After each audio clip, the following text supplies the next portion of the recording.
Siapa yang layak gantikan Jokowi? Ditulis oleh Panjat di siword.com. Halo, selamat menyaksikan informasi dari channel Tanda Seru.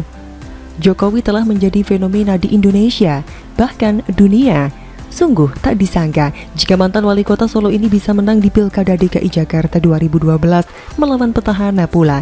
Dan semakin mengagetkan ketika dia bisa melaju hingga memenangkan Pilpres 2014. Kini dia sedang menapaki periode kedua 2019 sampai dengan 2024. Sayang sekali, undang-undang yang sudah diamandemen hanya membatasi 2 periode bagi seorang presiden. Andai kata bisa 3 tahun, langkah Jokowi pasti tak terbendung pada 2024. Apalagi rival kuatnya berdasarkan survei, lagi-lagi Prabowo Subianto yang sudah uzur. Bahkan banyak desakan atau permohonan supaya undang-undang diamandemen MPR sehingga masa jabatan presiden bisa 3 periode. Tetapi Jokowi sendiri menolak wacana ini dengan sengit. Mereka hendak menampar saya, ujar Jokowi, tentang pihak-pihak yang mewacanakan amandemen undang-undang tentang perpanjangan masa jabatan presiden itu.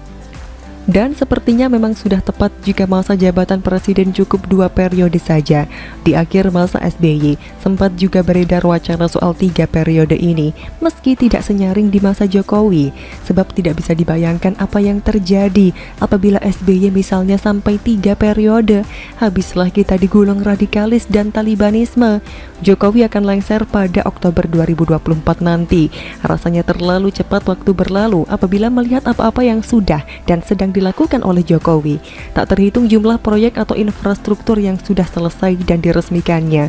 Proyek-proyek besar lain yang sedang berlangsung atau sedang dalam perencanaan kemungkinan besar tidak sempat lagi dia resmikan, semacam IKN, Ibu Kota Negara.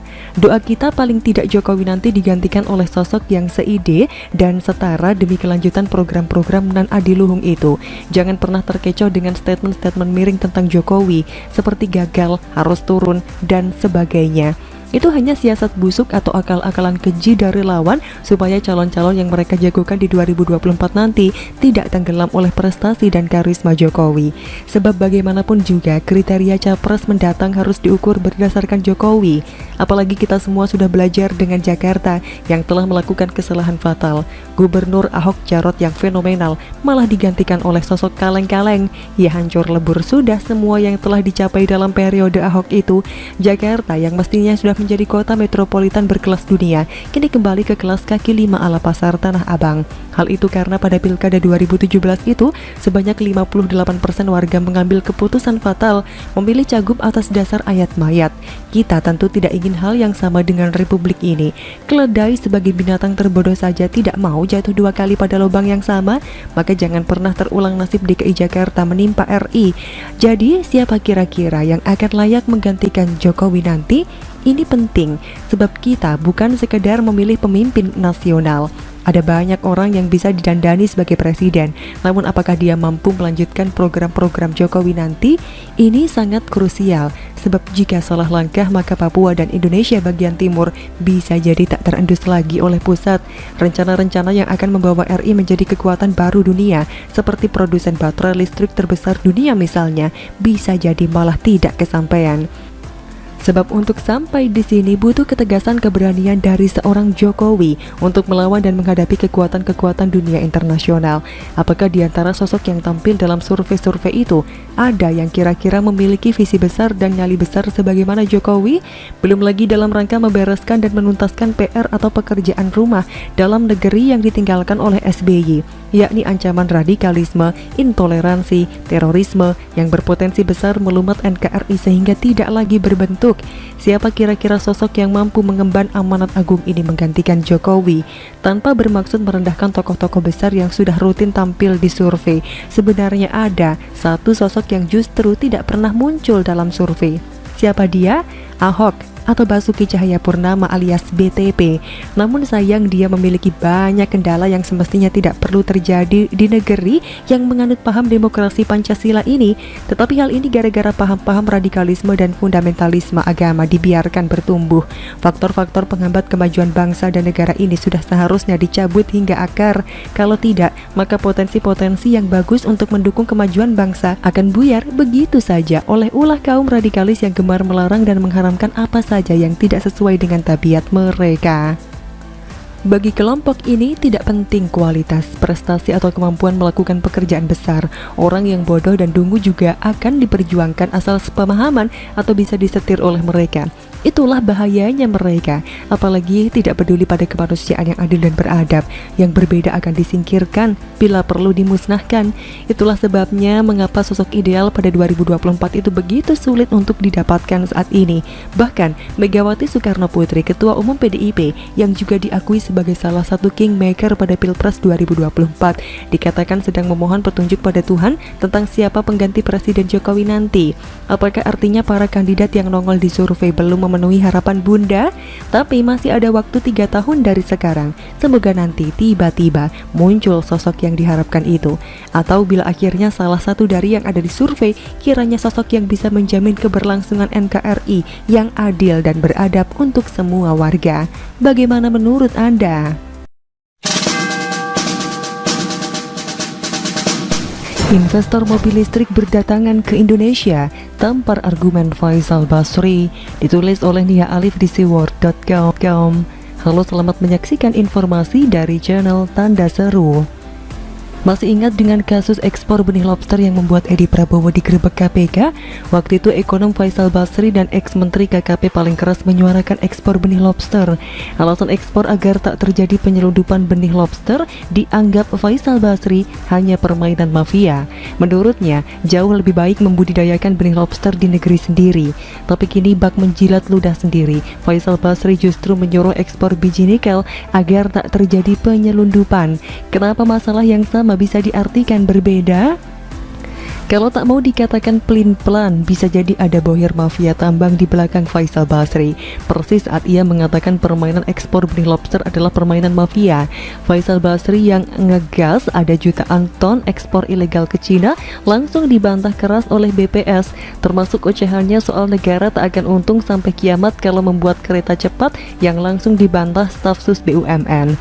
Kembali lagi, apakah benar negara buntung dengan menyetop ekspor biji nikel? Berita di bawah telah membantah pernyataan Faisal Basri. Dilansir dari detik.com, Menteri Investasi atau Kepala Badan Koordinasi Penanaman Modal BKPM Bahlil Lahadalia mengumumkan satu lagi perusahaan yang bakal membangun pabrik industri mobil listrik di Indonesia. Dia adalah produsen yang terkenal sebagai perakit produk iPhone, Honhai Precision Industry atau Foxconn. Bahlil mengatakan telah memperoleh komitmen dari perusahaan elektronik Taiwan tersebut untuk membangun pabrik kendaraan listrik di Republik Indonesia. Komitmen tersebut diperoleh setelah dirinya melakukan pertemuan dengan Chairman Foxconn Yang Liu di Taipei, Taiwan. Pertemuan juga dihadiri oleh CEO dan pendiri Gogoro Horace Luke yang saat ini telah bermitra dengan Foxconn. Sesuai dengan arahan Bapak Presiden Joko Widodo, kami menanti kerjasama Foxconn di Indonesia karena sejalan dengan visi besar dalam melakukan transformasi ekonomi untuk menciptakan nilai tambah, katanya melalui keterangan tertulis Minggu 24 Agustus 2021. Pembangunan industri baterai dari hulu ke hilir adalah pendekatan yang tepat.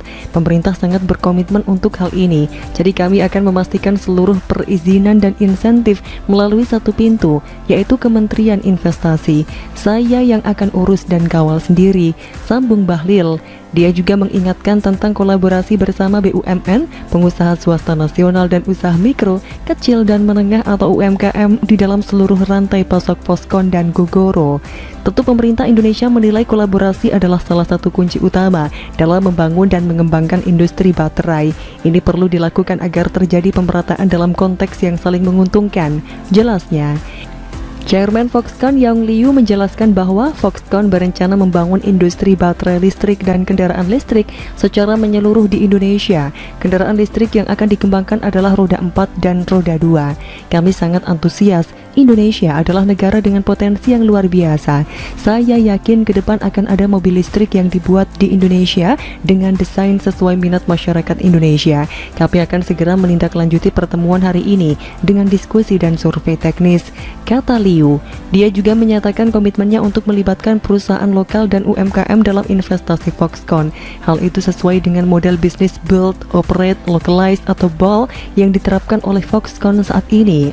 Menurut pemberitaan Detik yang lain, perusahaan Foxconn juga dikenal sebagai perusahaan perakit produk iPhone. Jelas sekali kalau semenjak sumber daya alam kita dikelola lebih lanjut, maka otomatis investor juga berdatangan. Bodoh sekali yang mengatakan kalau ekspor nikel mentah lebih menguntungkan, seperti kata Faisal. Kalau hanya menguntungkan penambang nikel mentah mungkin benar, tapi jelas membuat negara ini jalan di tempat dan semakin tertinggal jauh dari China, Jepang, dan Korea Selatan. Untungnya Jokowi tak menaruh orang yang berpikiran sempit seperti Faisal Basri di kabinetnya. Bisa-bisa negara ini dibawa ke kemunduran seperti era kemerdekaan. Padahal sosok seperti Susi dan Faisal Basri dulu begitu dikagumi. Sekalinya berkumpul dengan oposisi seperti Said Didu dan Gatot Nurmantio, jadi auto berubah, jadi barisan sakit hati. Akhirnya kita percaya kalau keputusan Jokowi menempatkan orang-orang di kabinetnya adalah keputusan panjang dan berimbas ke masa depan. Mungkin pemerintahannya masih belum sempurna, tapi karena itulah adanya tantangan yang akan memacu kinerja pemerintahannya. Begitulah kura-kura. Bagaimana menurut Anda?